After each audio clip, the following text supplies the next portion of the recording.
Bare Knuckle Fighting Championship 10 will be Saturday, Februare 15th at the Broward County Convention Center. Right now we're in South Beach, we're in Miami. Tell us about where we are. Uly, tell us about this event coming up and what you're doing. We're where I train every day, South Beach Boxing, and it's Uly the Monster Diaz here.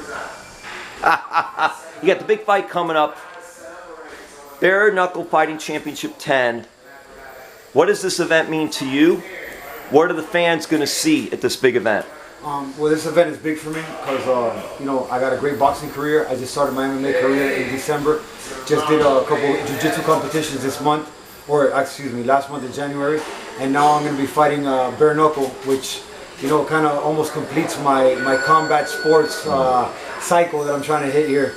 And it's going to be huge. The fans are going to have a great time. It's going to be super exciting. And, you know, don't blink, it's going to be fast. This is the South Beach Boxing 715. Yes, sir. This facility, I mean, we're in the mecca of boxing facilities with Muhammad Ali, Angelo Dundee training in Miami when they were doing their thing many years ago and all, and then that tradition of boxing kept up. Was boxing for you the first combat sport that you got involved in? Boxing was the first combat sport I got involved in. I got involved in it as a little kid, and I always kept up with the sport, did my amateur boxing as a teenager. And, you know, went through my bumps in life, and as an adult, I turned pro, and here I am living a dream. When were you younger, did you grow up in Miami? Yes, sir. Born and raised in Miami. Where in Miami? I was born and raised in South Miami, and great area, man. I love the neighborhood I'm from. It made me the person I am today. What school, high school did you go to? I went to South Miami, I went to Southwest Miami-Dade, and I went to MacArthur South, which doesn't exist anymore for you new schoolers. Right, MacArthur North and MacArthur South, that's it, that's the area. Did you play sports in high school? I played basketball in high school. I've always been very athletic. I was into all sports, but you know, my grades weren't up to par, so it was hard for me to stay in sports.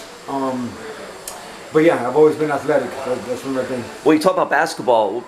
Was there aspirations for you even when you were young? Like, oh, maybe if someday I could play NBA or do things like that? That was my dream. I grew up in the Michael Jordan era where that commercial was, I want to be like Mike, you know? And yeah, definitely. I definitely had aspirations to do something professionally in some sport. I always knew I had some type of, I always knew I wanted to be a professional athlete. You mentioned Michael Jordan. Now, are you a big Miami Heat fan? I'm a huge Miami Heat fan. That's my team. What was it like when the big three were together down here? Oh man, it was amazing. It was amazing. I was actually at a lot of big games. You know, I've sat on the court for a lot of big games. It's been awesome. Yeah. They're doing great again this year too. They are, and this is like the resurgence now of the team. And Iguodala's enjoying they just did a big trade now. Oh, that's awesome. Yeah, Iguodala, MVP of the NBA Finals with the Warriors. Yeah. He's now joining the Heat, so that's going to be a nice addition for them. But for Uly, for you, when you're making that transition from such like a basketball, you're playing a team sport, and then you're going into something, whether it's boxing, whether it's bare knuckle fighting, that's more of an individual sport. How do you prepare for that, and do you like one way over the other? Would you rather do the individual sport more than the team sport? How did that work for you? I love doing the individual. I mean, I love basketball, but I love doing the individual sport. I love you know, the training. I love the fact and the pressure that everything's on me. I like that. I work good under pressure. Me and my coach Orlando Coyar, aka Commander Zero, we've you know, we've come up with a great game plan over many fights, and we work together perfectly. And you know, I love, like I said, the pressure of this being on me and me having to perform and doing everything that we've been through. You mentioned the Commander, so we've got the Monster and we've got the Commander. How long have you guys been working together? We've been working together a little over a year now. I've known him for about 4 years, you know, so he's always, before I started working with him, he always gave me a little input and trying to help me out. Then we got together, and it's been great, you know.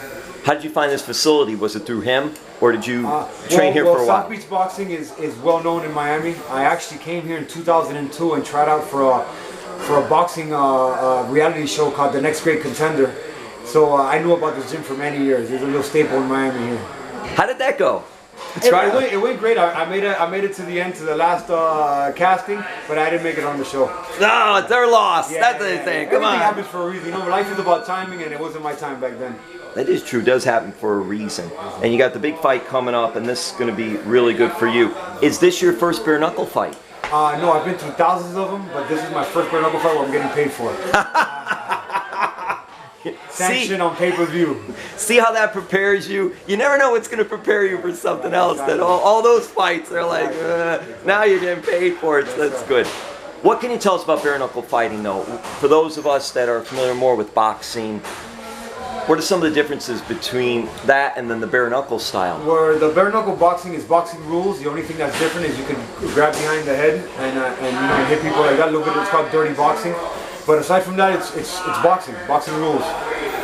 Kimbo Slice, even Jorge Masvidal, they've done street fighting, something we've seen on YouTube, things like that. Is that something also comparable to bare knuckle fighting, or is that a different style? No, that's same thing. Street fighting, just hands, no, nothing else but boxing, and those guys are legends here in Miami, They are, and even not just Miami. I mean, they've extended themselves, and I'm wondering how much influence you think they've had on bare knuckle fighting and exposure for bare knuckle fighting and seeing it out there. They've been the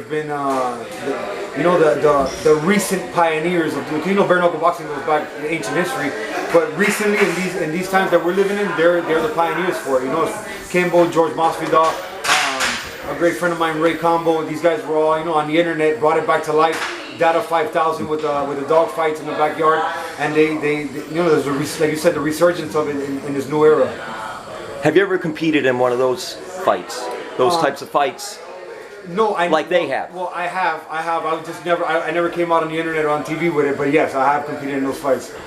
What is that like? Because it's such a different vibe. I mean, now you're going to be at the Broward County Convention Center, which there's people will be inside, it'll be air conditioned. I mean, but that's like just really gladiator type of fighting. Right. To me, it's all the same vibe because you're going into the same thing. You're whether you're fighting in front of thousands of people at the convention center or whether you're fighting in front of 10 people in the backyard, you're risking your life, and and one guy's trying to take it, and you're trying to do the same to him. So it's the same. And what little I've watched on YouTube and seen of that, seems like everyone's very respectful. There may be some trash talking, but in that scenario, still it's like, hey, he's a warrior, I'm a warrior. We go out, we do our thing, win, lose, or draw. So there is that sort of sportsmanship there that exists. The trash talking, a lot of it is just for show to sell tickets, and I don't see anything wrong with that, because after the fight you see 99% of them, they give each other a hug. It's a good thing. As for me, I like to be a gentleman in the game. I don't like to trash talk nobody, and to me, it doesn't matter how much trash you talk or he talks. It all has to get settled with the hands. So I can say whatever I want, until we get in this ring and show each other what it is.